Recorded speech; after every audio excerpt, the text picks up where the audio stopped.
Hey everybody, welcome back to another quick special in Project C.A.R. So today we're going to be looking at reassembling the rear brake pressure regulator.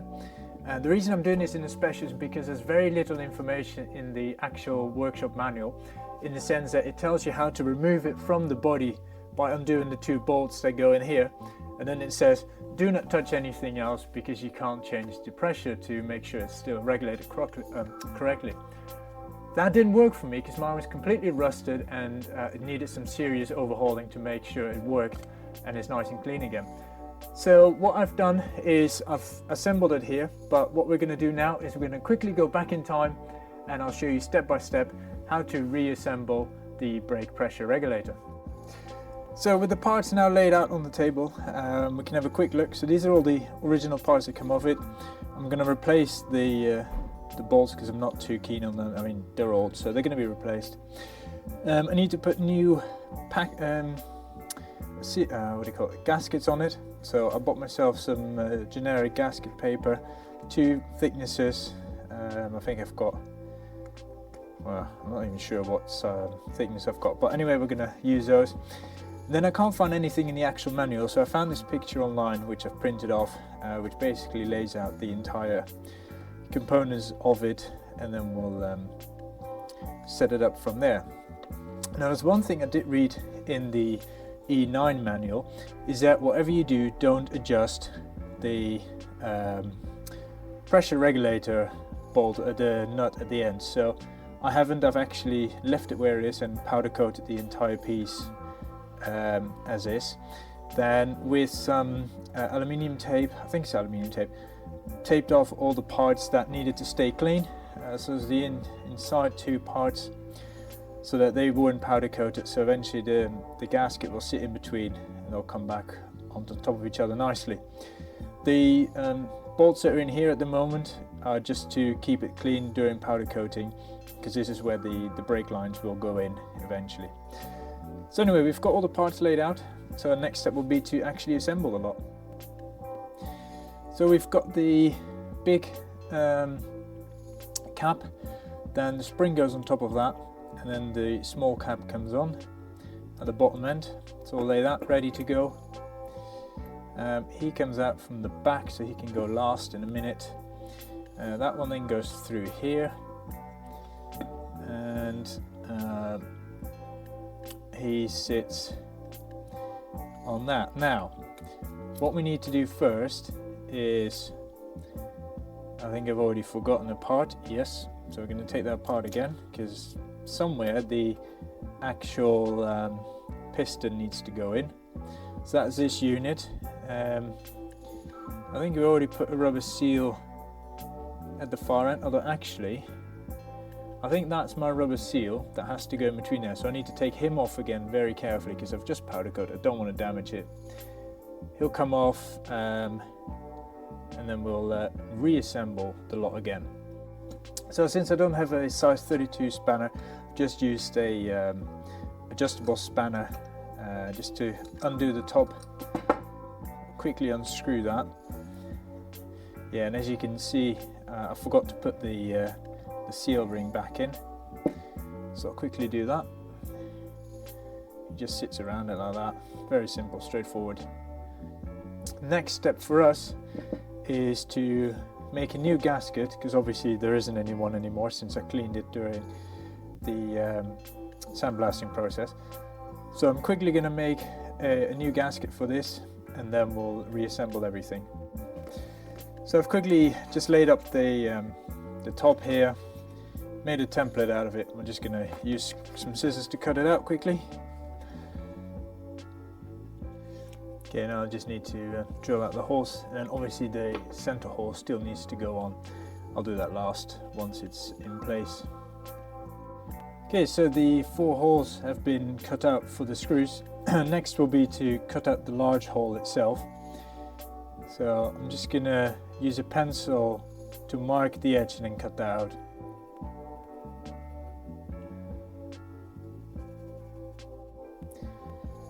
So it may not be a perfect circle, but I think we're close enough to use that. I might put a little bit of extra sealant, gasket sealant in there, think we are pretty much there. So right, next step will then to be finally assemble the lot. So first off, I've just removed the nut again, just to have a quick clean in here, because obviously there's a bit of dirt still in it. I don't know whether I didn't clean it properly last time or, but anyway, we're going to quickly clean this out. I'm fairly happy with that.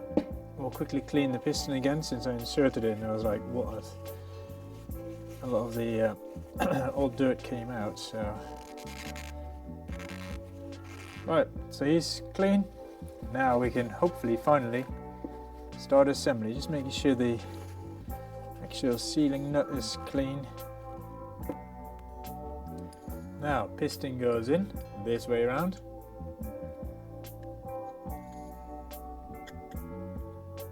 That makes a lot more sense. Push him in completely.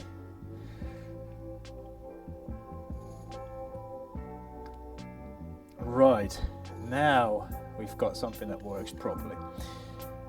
Alright, make sure the seal ring is still on. Screw him back in.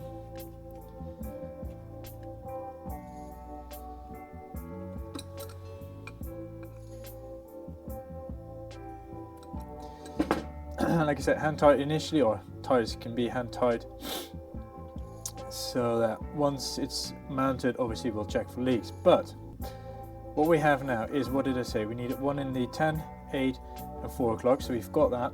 We've got a piston correct way around. We can now insert the spring with a larger cap at the bottom end, smaller cap at the top end, and then we will mount this guy on here once I've inserted the gasket. So he then goes, if that's a 4, he needs to be that way around. There we go. Right. Now we can hopefully assemble this thing. Okay, so at least we've got 2 now that are guided. I'm just wondering if I can, see now I can actually squeeze it together far enough to get my bolts in. So we're going to start with that. So I've got one with a washer ready. I'm just going to put some Loctite on it and make sure these don't come off. It's probably too much, but at least it won't go anywhere.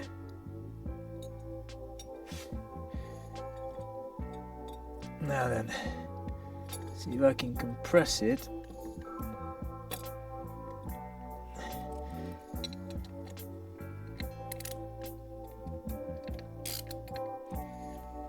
Well, look at that.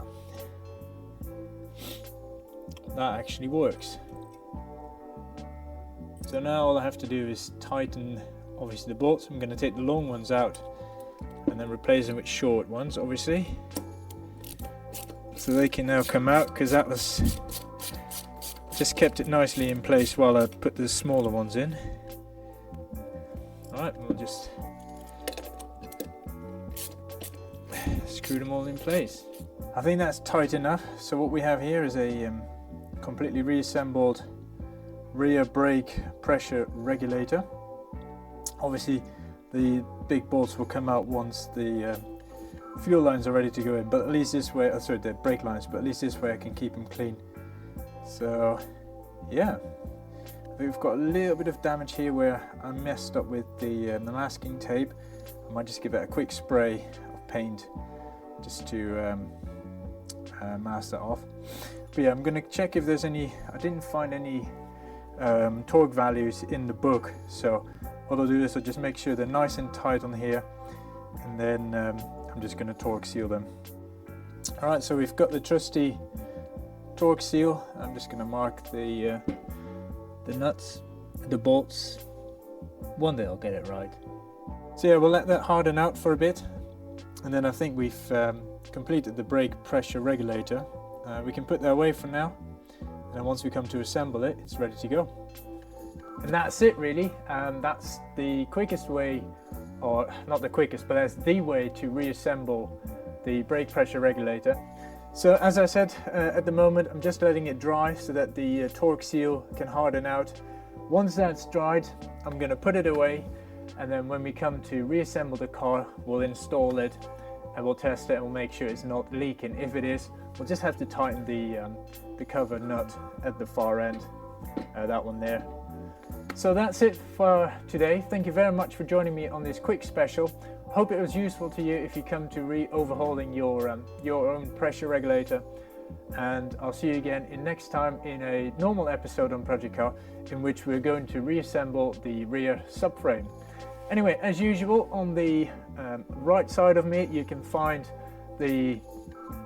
all the other episodes and specials in the relevant playlists, and don't forget to subscribe at the bottom below and visit the website for more information. So hopefully you enjoyed it, and I'll see you again next time. Bye bye.